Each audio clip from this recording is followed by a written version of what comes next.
This is Optimal Health Daily, episode 334. The 10 Things Perpetually Healthy Nerds Do That Unhealthy People Don't. Part 4, by Steve Kamb of nerdfitness.com.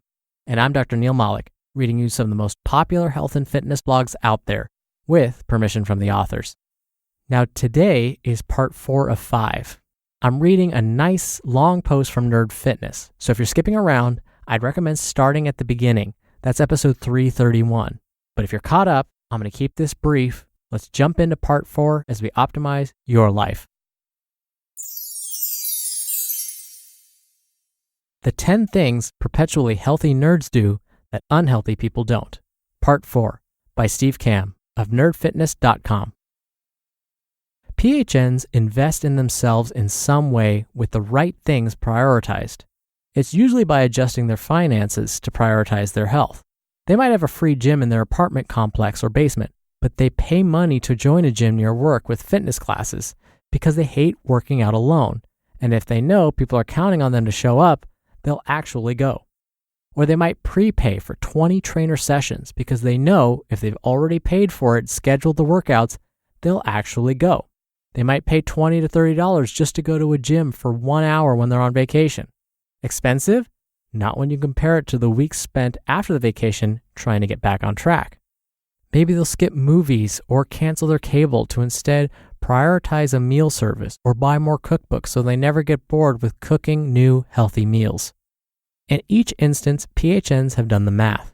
They're not just paying for access to a gym or an overpriced omelet. They're not wasting their time when they invest their time and energy into the right things. They have their priorities in order and spend their limited resources on the most important, most efficient things. It's not what you say is a priority, it's what you spend your time or money on that's a priority. So PHNs prioritize their money and time on the best stuff, even at the expense of other creature comforts. How much money do you spend on your health?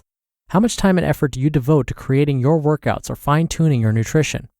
Have you ever hired a coach or paid for an online course? Do you buy apps or software that make your life easier? Or do you try to get by with free stuff that you know you won't actually use? Whether it's time, effort, or money, if you want to be a PHN, you need to invest in yourself with your priorities in order. This might mean spending more for a gym and canceling your cable bill, or preparing your own healthy meals instead of simply ordering out every night. You're not buying a course or a workout or an overpriced salad. You're buying expertise, accountability, and momentum. And never underestimate momentum. Number 8, they go all in on momentum. PHNs are big fans of Isaac Newton. An object at rest tends to stay at rest, and an object in motion tends to stay in motion unless acted on by another force. Nothing could be more accurate when it comes to your health. Unhealthy nerds just starting out have a lot of inertia to overcome. Their body is used to sitting on a couch and eating junk food, which means building the habit of exercise is agonizing. They have to convince themselves to get off the couch and go out into the wilderness. Eating vegetables and healthy food sucks compared to the normal comfort food, but they use max effort to do these things a few times, and momentum starts to shift away from unhealthy towards healthy. And that's when things fall apart. Their kid gets sick, or they work late and they miss a workout. Not the end of the world, right? But then it snows the next day and one missed workout day becomes 2, which becomes 30 in the blink of an eye. And they're back to square one. PHNs know this all too well, so they dump all of their energy into cultivating and protecting their momentum. They invest their time and money in momentum building or momentum protecting products or services. PHNs know that shit happens. Travel, vacation, kids, work. So they stay focused on doing whatever they can to build momentum quickly and maintain it. Perpetual health doesn't happen in days or with a few decisions. It takes months or more likely years of consistent effort. So they go all in on momentum until their default behavior is healthy eating and exercise. They exercise 4 days a week without fail. Yes, even on vacation, for example. Or they go for a morning walk every single day, even when it's snowing. Or they schedule workouts for early Saturday morning with a trainer, so they know they can't drink like a fish on Friday night. Because momentum. PHNs are all in on these habits because they know it's more than just missing a workout. It's killing their momentum, and momentum is crucial to long-term, perpetual healthy nerdiness. This is why PHNs subscribe to the never 2 in a row rule. We know life happens, and sometimes getting to a workout or eating healthy food that lines up with your goals isn't an option, but it's always the exception, never the rule. Which is why if they miss a workout, they get to the gym the next day without fail. The next meal after an unhealthy meal is the most important meal they have ever eaten. They never make 2 mistakes in a row because they know momentum can be ruined in a heartbeat. Momentum is crucial to being perpetually healthy, so protect it with your life. Never miss 2 workouts in a row because it quickly becomes 30 in the blink of an eye. Never eat 2 bad meals in a row because 2 quickly becomes a week of pizza and Chinese food. Live by the never 2 in a row and build momentum with daily goals. Number 9, they know their kryptonite. PHNs are big fans of the late great physicist Richard Feynman too, even if they don't know it. Quote, "The first principle is that you must not fool yourself, and you are the easiest person to fool." End quote. Unhealthy nerds might be aware of their kryptonite, but they just hope and pray they have enough willpower to overcome it every day. They eat a single Oreo and then spend an hour thinking about cookies until they go eat a whole sleeve of Oreo cookies and then berate themselves for not having more willpower. PHNs know that we all have kryptonite. We are all flawed superheroes.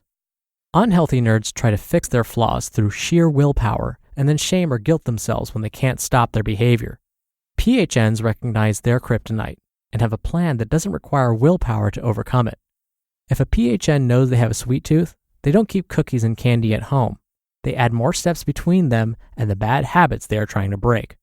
If they know grains make them unhappy and bloated, they follow a paleo diet and remove those foods completely so there's no attempt to only eat half a serving of something.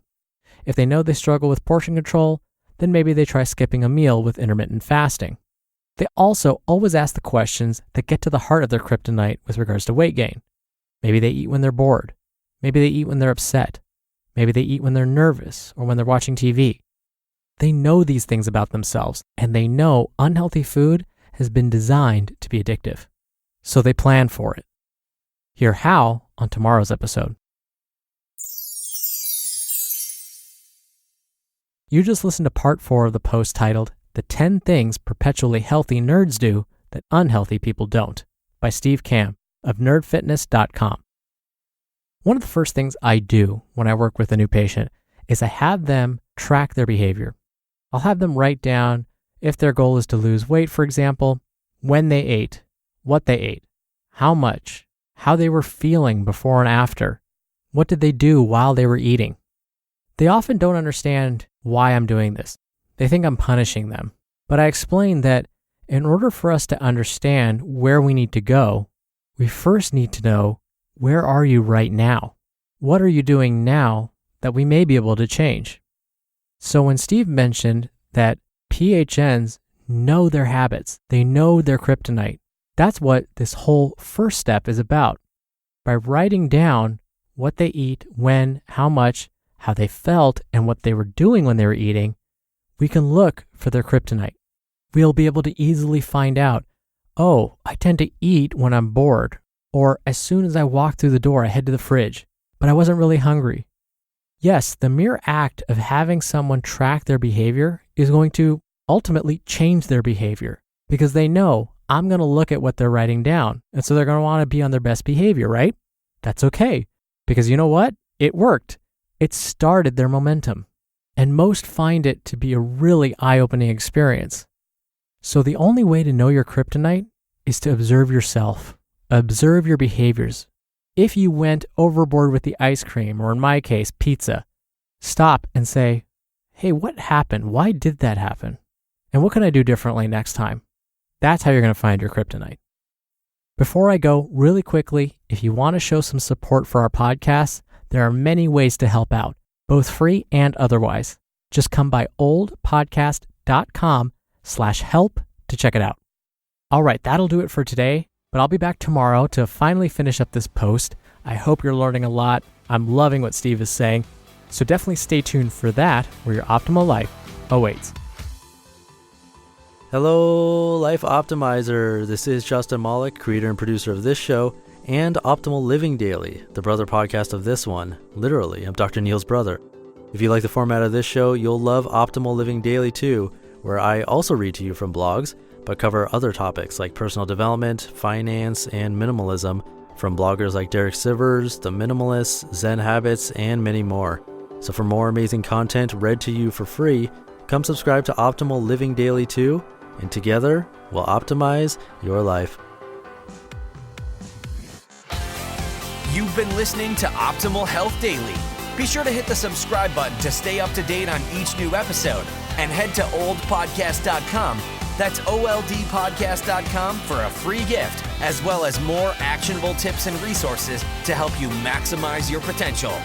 Thanks for joining us, and remember, your optimal life awaits.